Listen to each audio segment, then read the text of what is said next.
Hey guys, it's Jessica Neistadt. I make lifestyle, style, and girl boss content over on my YouTube channel, and today I am showing you guys how I edit one of my videos on Adobe Premiere Rush.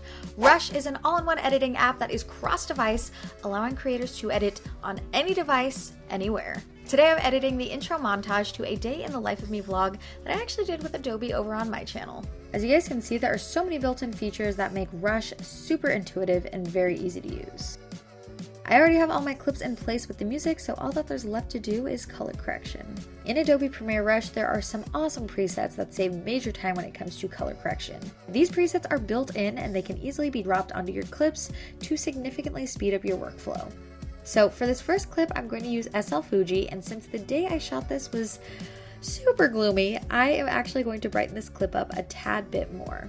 I'm double tapping on the preset to bring up the color correction menu, and I'm going to bring up the exposure and the shadows.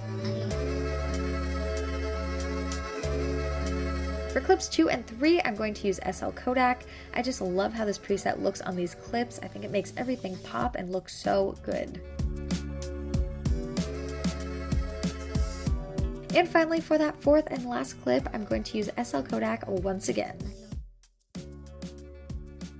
So instead of spending the collective 15 to 20 minutes color correcting these clips, I edited all 4 in under 2 minutes.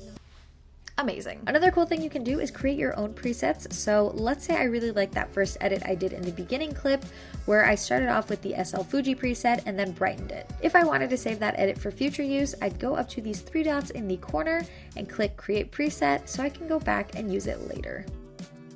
If you guys make anything with Rush, please tag me. I would love to see.